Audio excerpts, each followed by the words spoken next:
Bienvenue sur Africa 24 dans cette nouvelle édition du QG News. Au sommaire, élections législatives anticipées au Sénégal. Le pays attend à présent les résultats officiels provisoires qui seront annoncés ce mardi. Mais le parti au pouvoir, le PASTEF, est d'ores et déjà donné largement vainqueur selon les premières tendances. Pour renforcer leurs échanges commerciaux, l'Algérie et le Qatar annoncent une nouvelle ligne maritime, un moyen de transport régulier afin de faciliter l'expédition de marchandises. Lutte contre l'épidémie de Mpox, l'agence sanitaire de l'Union africaine approuve un premier test PCR africain. Au Sénégal, le parti au pouvoir se dirige vers une très large majorité au Parlement. C'est ce qui ressort des estimations. Au lendemain des élections législatives anticipées, censées donner à l'exécutif les moyens de lancer son programme. Alors ce scrutin s'est tenu après une campagne qui s'est achevée dans une ambiance tendue, dans une prise de parole dimanche, le jour du vote. Le chef de l'État a souligné la nécessité de respecter le processus et les résultats qui sortiront des urnes. Philomentine. Après avoir accompli son devoir civique en votant ce 17 novembre 2024, le président de la République du Sénégal, Bassirou Diomaye Faye, a salué la participation du peuple sénégalais aux élections législatives qu'il juge massives et pacifiques. Selon lui, cet engagement constitue un témoignage éclatant de la maturité démocratique et de la grandeur du peuple sénégalais, une fierté partagée par les citoyens tant au niveau national qu'international.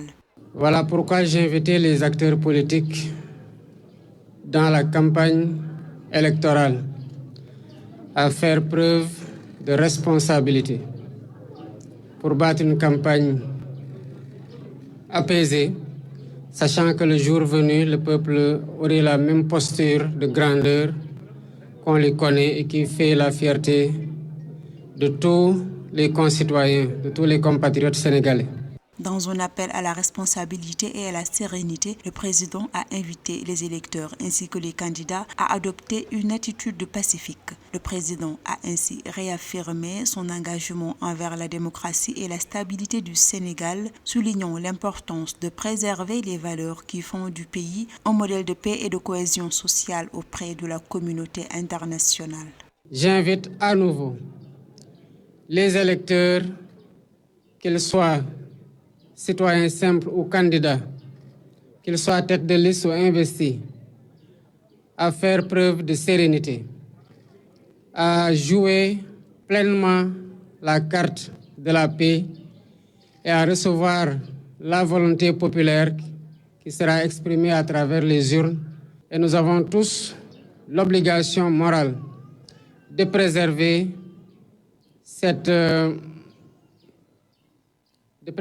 cette appréciation et ce jugement que la communauté internationale nous porte.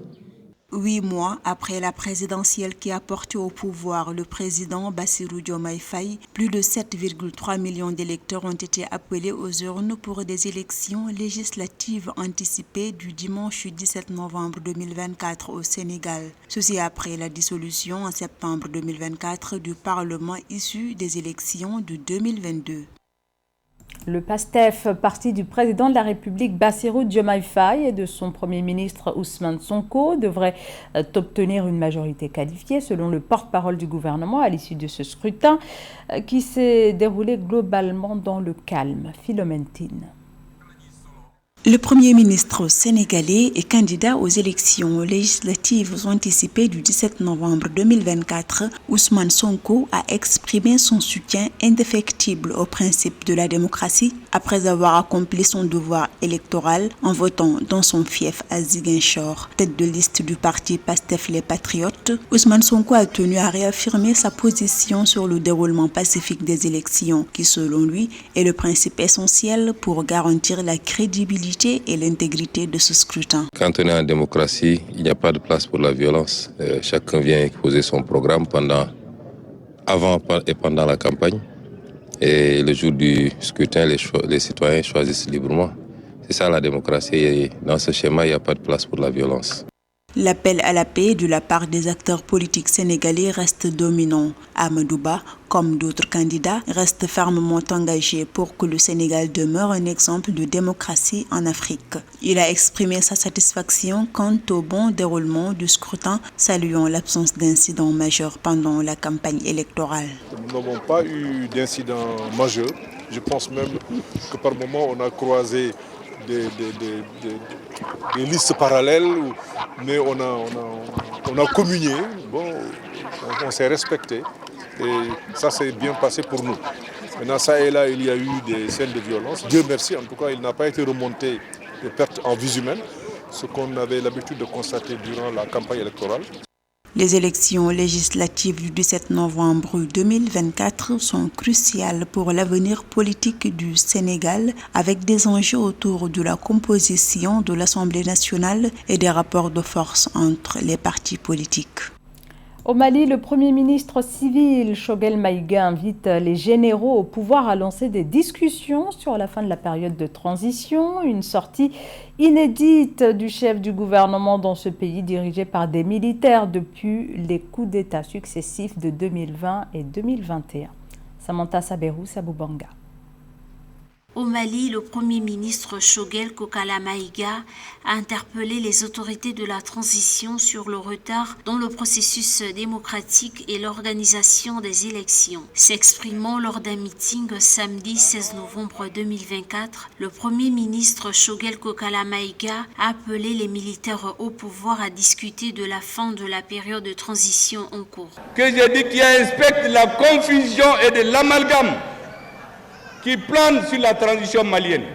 Nous ne pouvons pas accepter, le peuple n'acceptera pas que cela continue. Le M5 ne l'acceptera pas. Nous pouvons faire preuve de patience, mais cette patience a des limites. Et c'est pour cela que je termine. J'ai déjà incité là-dessus. Soyons unis comme un bloc de granit afin de rendre irréversible le processus de transition. Dans un discours relayé par les médias locaux, le Premier ministre a exprimé sa préoccupation quant à l'absence de discussion sur la fin de la transition. Il a souligné le caractère unilatéral du report de la transition et le manque de débat au sein du gouvernement, pointant du doigt le risque de confusion et de remise en cause potentiellement dangereuse de la stabilité du pays. 26 mars 2022,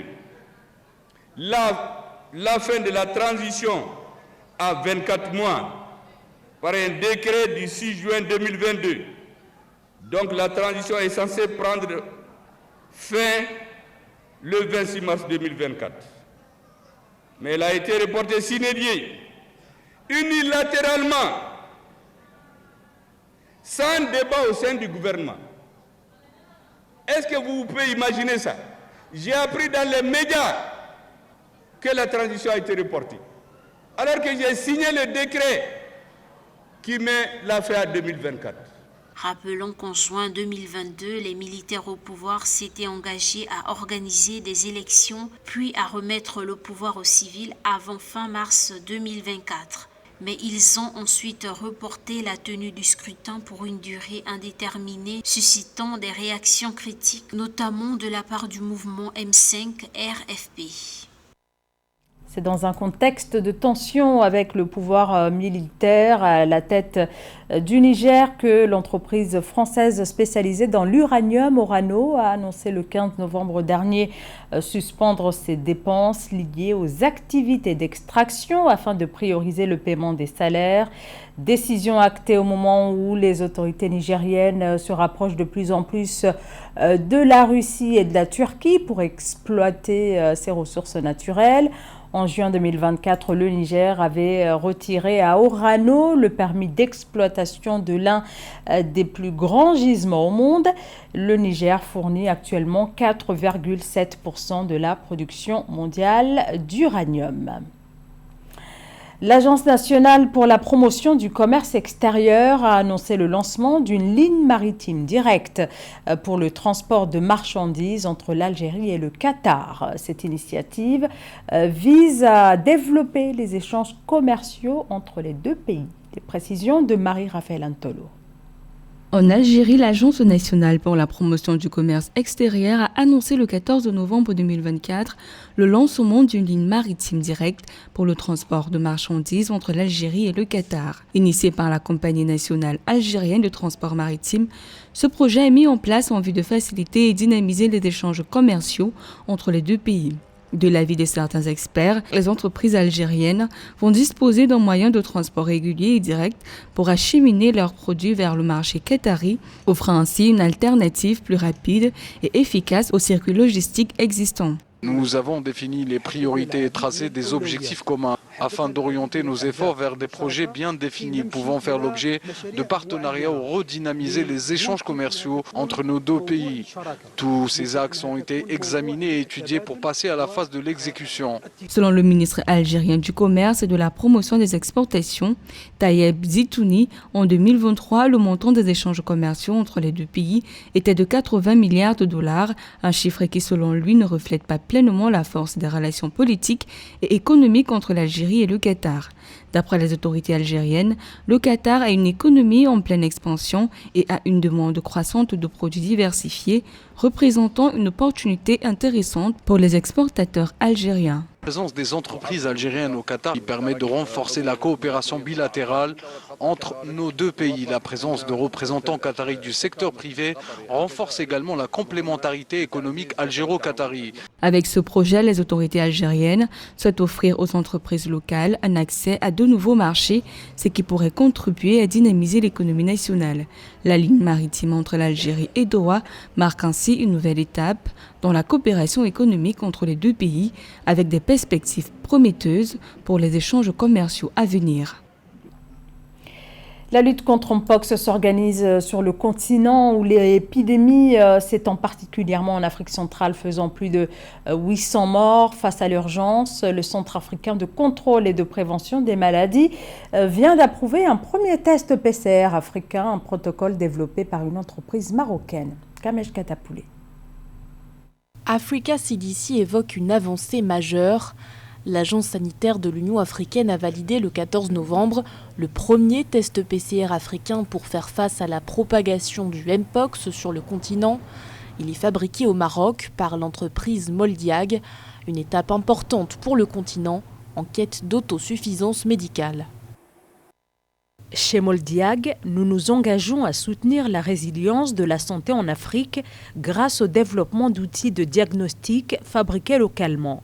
Nous croyons que le renforcement de la production locale est essentiel pour renforcer la préparation et la réponse aux épidémies sur le continent, nous permettant de répondre rapidement et efficacement aux défis de santé publique. Ce test arrive à point nommé pour le continent où la variole du singe gagne du terrain, principalement en Afrique centrale, foyer d'un nouveau variant dénommé Clade 1b. Une nouvelle souche du Mpox responsable de la flambée actuelle sur le continent est détectée en septembre 2023 en République démocratique du Congo. Face à la recrudescence des cas, l'Organisation mondiale de la santé avait déclenché en août dernier l'urgence de santé publique de portée internationale. Quand l'Afrique produit localement, ce n'est pas forcément plus cher par rapport à ce qui provient de l'étranger. L'offre du Maroc est la meilleure dans la mesure où Africa CDC a décidé, conformément aux recommandations de son conseil d'administration, de faire de ce test une priorité pour l'Afrique. Nous encourageons les pays africains à se le procurer. Je pense qu'il s'agit d'une réussite majeure pour le continent. Depuis le début de l'année, 19 pays africains ont signalé une épidémie de Mpox, une propagation qui persiste, obligeant par ailleurs l'OMS à réunir pour la deuxième fois son comité d'urgence le 22 novembre prochain. L'organisation devrait décider du maintien ou non de l'urgence de santé publique de portée internationale. C'est la fin de ce journal. Merci de nous avoir suivis. Restez sur Africa 24. L'actualité continue.